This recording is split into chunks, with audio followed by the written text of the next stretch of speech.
So if you need to solve these graphically, what you'll want to do is punch this side into the y equals menu in a TI-84. If you punch in variable squared minus variable minus 12, you'll see a graph pop up, and wherever it crosses the x-axis, those are your solutions. Like if this is x equals -2 and x equals 3, that's values for x that would make that equal to 0. Now the only way you can do that is when it's set equal to 0 like this one is, or like this one is not set equal to 0. You got to subtract 20 from both sides before you try to solve this one graphically. Okay, so that part's easy. Punch it in. You could go to desmos.com/scientific, no wait, desmos.com/calculator and just type this in and find out where it crosses the x-axis. That's all you have to do to solve it graphically. To solve it algebraically, you want to try to factor. So try to find two numbers that multiply to be -12 but add up to be -1. So that's x minus 4 and x plus 3, because those two numbers multiply to be -12 but add up to be -1. And then you set each factored piece equal to 0. So x minus 4 equals 0. X plus 3 equals 0. Sorry.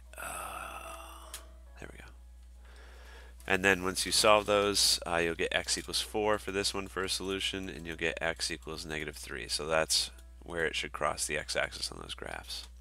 Same thing over here. This just takes a longer method of factoring. You find two numbers that multiply to be -6. Right? Multiply those together. 2 times -3 makes -6. So two numbers that multiply to be -6 but add up to be 5. So that pair is 6 and -1.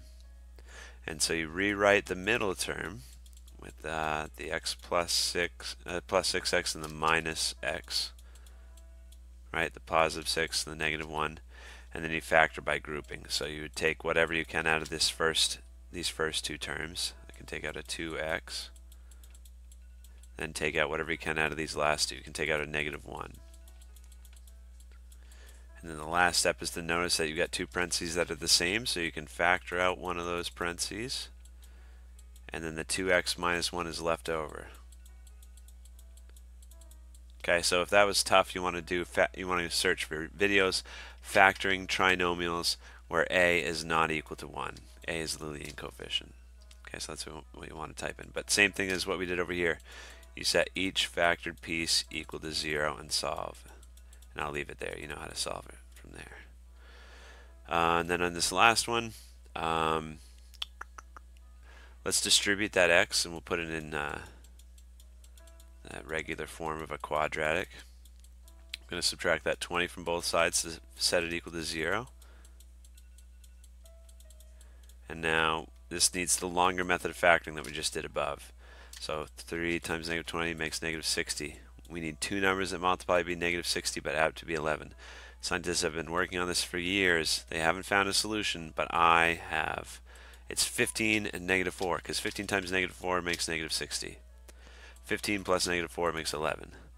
So we rewrite that middle term with the plus 15x and the minus 4x. Then we got minus 20 equals 0. Then factor by grouping again. I can take out a 3x from the first two terms. I can take out a negative. You want to take a negative sign to change all those to be positive signs. Take out a -4 from both of them. And then look, both terms have an x plus 5 to give, just like all of us. And we got 3x minus 4. Oops. 3x minus 4 on the outside. And then set x plus 5 equal to 0 and solve. Set 3x minus 4 equal to 0 and solve.